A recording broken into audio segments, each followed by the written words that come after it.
Hello, thank you for watching this video. I apologize that I'm so late to getting this out to you. I am also using a Chromebook instead of my regular computer, which means I don't have a second screen. So there's going to be a lot more clicking back and forth than you're used to. And it's a lot harder to pause the video if I start to mess up or get lost. So hopefully we'll get through this smoothly, but we'll get through it together. So please understand. Anyway, we'll start with this guided lab. Part 1 asks you, what percent of all federal emergencies do you think are floods? Just make a guess. And it really means that. Just make a guess, whatever you think it might be. So now we're going to look at the real data. FEMA actually divides the United States into different regions for their managerial purposes. And that's shown on this map. And there was a larger version of this map with details that is included in the lesson, but you don't actually use that anymore. What you're going to use is this website that it gives you on the next page.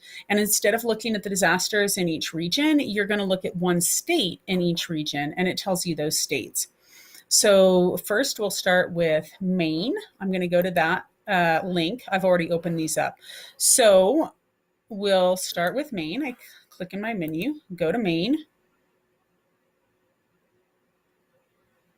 And it somehow gets stuck on Alabama, so make sure you're not stuck on Alabama. We're in Maine now, and it says there's been 56 disasters in Maine since 1953. And it gives me a breakdown of what all of them are. 13 of them were floods. So I'm going to go over and write there were 56 disasters, 13 of them were floods. 13 divided by 56 is 0.23, which is 23%. Now we'll go to New York. Like here, go to New York. Keep going. New York has had 95 disasters and 24 of them were floods. So I'm going to come over here. New York was 95 disasters, 24 floods. I take 24 divided by 95, and that gives me 0.25 or 25%. Now you need to do that for all of these lines. You might find it easier to do it in a spreadsheet and copy it over, or you can use a calculator on the side. Then you'll add everything in this column. I added just the first two. I get 151. You'll add this column. Adding the first two gives me 37. If I take 37 divided by 151, I get 24.5%. So you can finish filling that out. How do the actual percent of flood disasters compare with your guess? Hopefully you can tell us if that's higher or lower. Okay, part 2, flood insurance. The FEMA used to have a really good website that they apparently don't have anymore. So it could help you calculate the cost of flooding in your home. If you had 1,000 square foot home and it flooded 1 inch, you could put in, I think, like your home square footage in the region you were in. But anyway, it would be $10,600 for a 1,000 foot home flooding 1 inch. If I had a 1,000 foot home that flooded 2 feet deep, that would cost me $33,700 to repair my house. So flooding can be extremely expensive. Next, it asks you to determine the flood risk of your home by searching for the flood map of your home city at this link. So it asks then what city and state you're using and what is your home's risk. So if I go to this FEMA portal, this website does not work as well as it used to, but I'm going to put in my hometown because it's right on the Wabash River, which is a major river. So there's significant flooding risk in that area. So that's why I picked that instead of the area I live now. And right here is the mighty Wabash, which is a major river.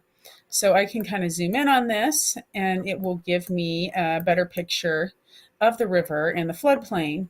Unfortunately, there's no key for this map, and what I'm supposed to do is either, if I can click here, sometimes it'll, depending on your browser, I can't do this with my Chromebook, you can look at a dynamic map or you can download the image. I already downloaded the image, so I'm going to pull that up for you.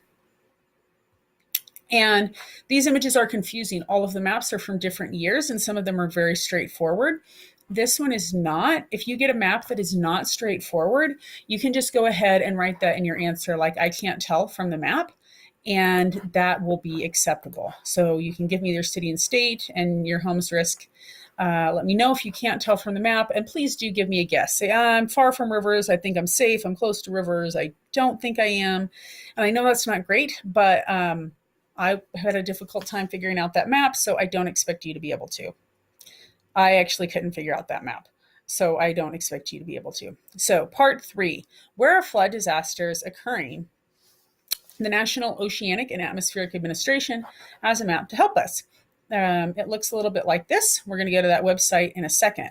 It's going to tell us about discharge and river stage. River discharge is the volume or amount of water that flows past a given point in a given amount of time.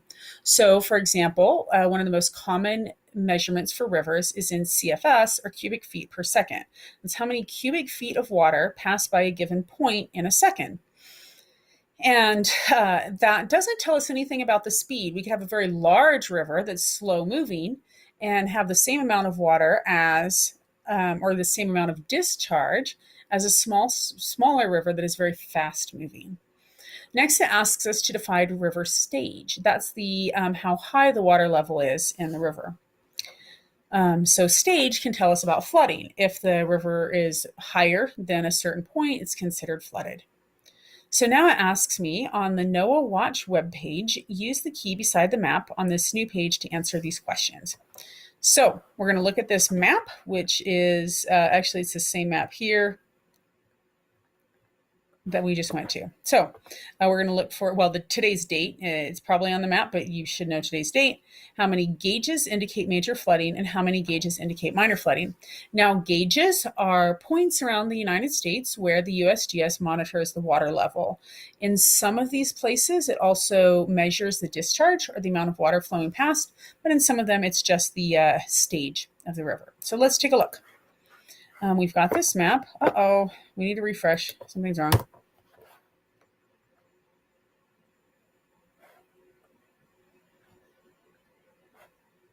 It's just taking a moment to load. Yeah, here we go. So when I recorded this video earlier, we actually had different numbers. So here it's, I've got the entire United States. Each one of these points indicates a gauging station where we're monitoring the river. And over on the right, it gives me a key. So it tells me that 11 gauges are showing major flooding, 13 are showing moderate flooding, and 67 are showing minor flooding. So that's important information, just kind of about the conditions of the United States right now. So now we're going to look at a single place, Fargo, North Dakota. You moved to Fargo and you're so excited for your dream job. It's going to be awesome. You think there are no earthquakes, there are no volcanoes, there's not many landslides. Uh-oh, there are floods. What are we going to do? So let's take a look. Your cousin's uncle's sister's brother says, don't worry, these floods are super rare. It happened in 2010, but it's not going to happen. I mean, we're fine. But let's take a look and see if that's true. First, we're going to learn a little bit about current conditions. So I'm going to go back to this map, that we looked at before, and I'm going to zoom in on North Dakota. So it's right up here. Here's Fargo. I'm going to zoom in there. And if I just hover my mouse over these points, it will tell me the name of the gauge. So the one I want is the Red River of the North at Fargo. It tells me that in the lesson. I'm going to click on that. And it'll pop up a map over there. But if I double click on it, appropriately. Oh, yeah, here we go. It will take me to a blow up of that graph. So this gives me the current stage of 16.5 feet, and it also tells me the flood stage is 18 feet. Here on this graph, this is the current measurements for the last couple days. This is the stage, or how high the water level is in feet. These are the measurements they've taken, and this is kind of a prediction going out in the future. So it's currently at 16.5 feet, which is below flood stage, and you can kind of see that it's at this point, the stage is decreasing, so the water level is going down. So let's take a peek back. And if we look down at the bottom of this map, keep going. This tells us what impacts we'll see at various stages. So this is the stage on the left and the impacts here on the right. So it asks what happens if it's at 28 feet. I can look up 28 feet, and here's a description of the impacts that will happen. So keep going. Oh, here's the one where my uncle's cousin's friend says that these floods are rare. So I can take a look at this map and it tells me how often water gets to a certain level. So if remember, flood stage is 18 feet. So if I draw a line across this map at 18 feet, I can count how many times the river gets above flood stage since 1882. Now I can look back at this website I was at before. Oops. If I come up, it tells me that major flood stage is 30 feet, moderate flood stage is 25 feet, regular flood stage is 18 feet. So if 30 feet is major flood, I can also draw a line at 30 feet and count how many times it's gotten to major flood stage since 1882. So now if I keep going down, it's asking me about recurrence intervals. Now, when we talk about 100-year floods, that was actually a term that was coined for insurance in determining your flood risk. It's a terrible term because it's really misleading. It's actually just a probability that the flood will happen every year. And it makes more sense if you turn it over. So, for example, a 100-year flood, if I turn that over 1 over 100 or 1%, 1% is the probability of a flood that size happening any given year.